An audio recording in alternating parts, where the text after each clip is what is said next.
the game, cause see the boxing voice. Welcome back, gang, for the first time and hopefully many more to come. Don't forget to subscribe to the YouTube channel and click on the notifications right here, this little bell, so you can get those emails every time we go live. All right, let's switch to Manny. Him and Broner just allegedly did 400,000 pay-per-view buys. Is that good? I think that's good. That's not bad. It's not bad at all, you know. But it's a good number. What did you think of the performance? Broner believes he won. No, I don't think Adrian won. I don't think he was active enough. I don't think he did enough. But this was kind of the perception you took of this fight, you know. Will it be Broner be able to fight his way through this, or will he be inactive enough to be outworked, you know? And, you know, that's kind of been the kryptonite of Adrian Broner, you know. If he's got a reactive enough opponent in front of him, he's less active, you know, and that leaves the fight up in the air. Well, in this case, you know, it kind of left the fight up to be decided by Manny, you know, and he took the lead in the fight. I said it during the broadcast. Broner didn't create anything. He just basically reacted off anything Manny gave him, but he didn't actually physically create his own openings and devise his own setup game plan. He just kind of worked off of what Manny gave him, you know. So while Manny, on the other hand, was trying to create, he was the one making the fight, and I think for that reason, you know, you kind of see that it wasn't enough of a winning mentality. AB's a tough guy to knock out. He's very crafty. He's very defensively sound. But there came a point in that fight where if he wanted to win, he needed to step up more. And for that reason, you know, he probably didn't win the fight. And obviously that's why he didn't get the decision. Because of the pay-per-view buys being 400, could Adrian get another pay-per-view? Is hypothetically him and Danny? Would you still be interested, or do you think the public is already? Yeah, you know, listen, anything's possible, you know. I think AB will always be a sellable marketing point, but he's got to get himself in fights where he can win, and that might mean drop to an undercard status for now, you know, or even a co-main event status for now or whatnot, you know, and then you rebuild. Just dropping in weight. Well, dropping in weight is no-brainer. I don't think he can stay at welterweight, you know, but I think, you know, I made the point that I was 29 and a half years old when I lost to Amir Khan. And everybody wrote me off, and I lost to Amir Khan. There's the way I lost, and the fact that I had a tough career to that point, up and downs, and nobody believed I could come back. Adrian Broner is 29 and a half years old right now, so I'm living proof that you can still rebuild at 29 and a half years old, you know. But I took the humble approach. I went on some undercards. I kind of rebuilt. You went overseas. Yeah. That's beyond humble. No, but I won the championship overseas. Yeah, I beat Sinchenko when he was undefeated, but before the Sinchenko fight, I had gotten myself back up on some undercards. You know, Golden Boy, luckily at the time, had some televised portions of their pay-per-views they were putting me on, so it gave people the eyes on me, and they rebuilt me, you know, and for that I'll always be grateful to that company. But really, you know, you got to be humble enough to want to get on those undercards. You know, now you're not the star of the show. It's just about you getting the wins necessary and getting your confidence back, and even being able to do some things that you might work on in the gym that you know need to be worked on, that you can work on in these lesser fights, you know. And then you can still rebuild back and win another world championship. I'm living proof of that, you know. 29 and a half years old, I was the same age Broner is now, you know. And I ultimately won a world championship, which ironically I would end up losing to Adrian Broner, you know. So, you know, ultimately I think he also has that possibility, but he has to have a bit of a mentality change, and it's only AB knows the answer to that. I don't have the answer to that. So obviously when Mikey and Errol were rumored, I was like totally against it. I felt like, how could Mikey win? I felt like it's the Kell Brook, Gennady story all over again. It's been far too many years. Like, boxing that I haven't watched is when the little man beat the good big man. Are we going to see something different? Is Mikey the quote-unquote Mexican Mayweather? I don't know. We'll see. You know, Mikey definitely believes in himself. It's just, I just feel weight classes exist for a reason, you know.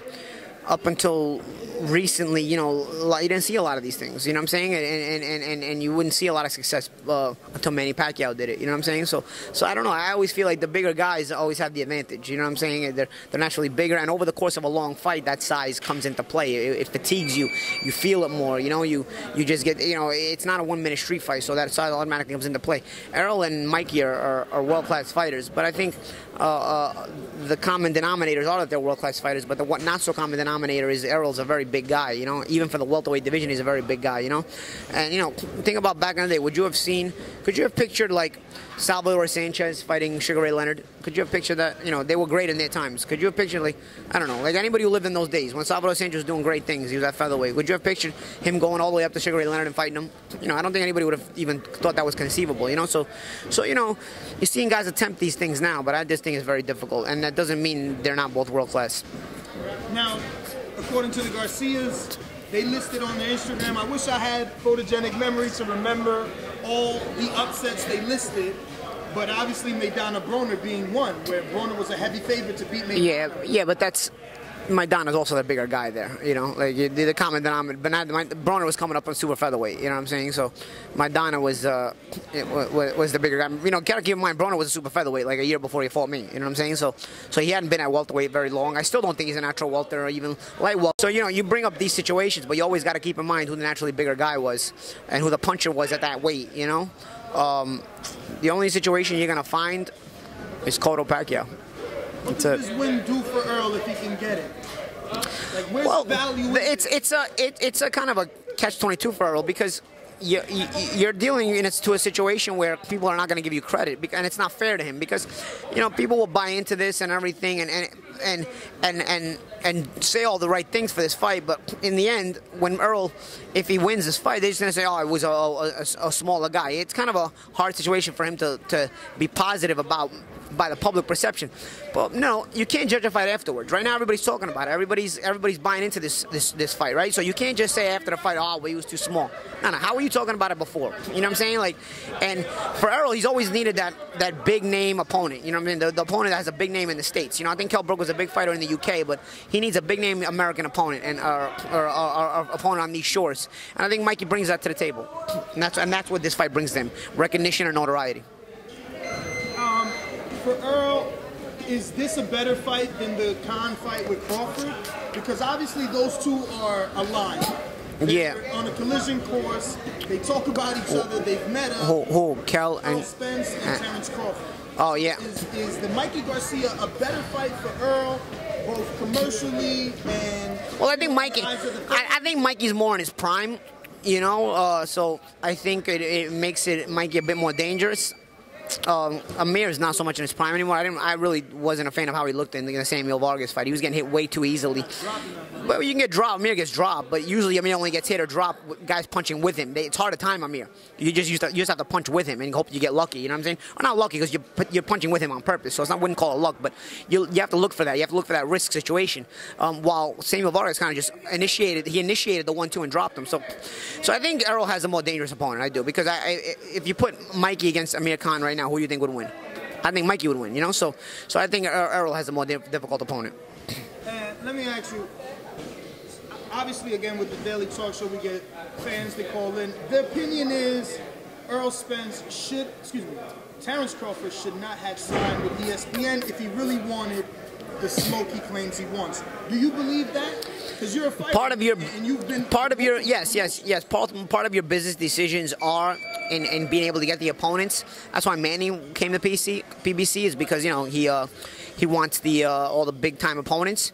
So yeah, I mean, to a degree, but maybe ESPN and Top Rank offered him a very lucrative deal. You don't know. Again, when it comes to business, if it comes to business decisions, we don't know all the details. And like I said before, so it's hard to just give our full opinion when we only know part of the details. You know, but obviously, from a competitive standpoint, yeah, all the big names are at PBC, but Crawford staying at Top Rank, maybe making a pretty penny, while also taking on opponents that he's not going to lose against. So the Crawford mystique will continue only to grow. It will not go backwards, you know. And that kind of, you know, while all the other guys on the PBC side may be knocking each other off, you know. So you know, maybe it's smart. I don't know.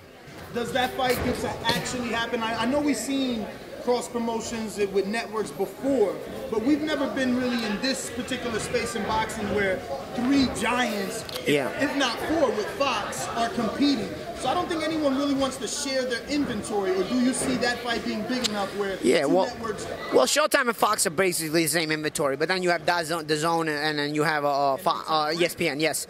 So, yeah, I mean, it's not easy. It's not easy, but yeah, if the fight gets big enough, then the demand comes that they're going to have to come to a deal. Right now, I don't know if the fight's big enough. It's big enough in boxing, but I don't know if it's big enough for the casuals to understand yet. I think once you get a lot of cross-promotion and casuals wanting it, you may be forced to make the fight. Well, we'll see. Obviously, we all want to see it, right? Speaking of big enough, obviously with Deontay in December, 325 was the number. Now Pacquiao, January, 400 even is the number, if not more. Michael Coppinger's reporting. Where do you think Errol and Spence and Garcia can fall? And is this a good uptick that we're seeing from 3 to 4? Yeah. And would that spill over into this fight, or would the fight fans say, damn, 3 pay-per-views? You know, I think this fight has would normally get like a 300,000 threshold, but I think because of Fox having a big platform to promote it and market it on such a major network, I think you wind up at like, you can wind up at between 4 and 5, What's up, brother? How you doing?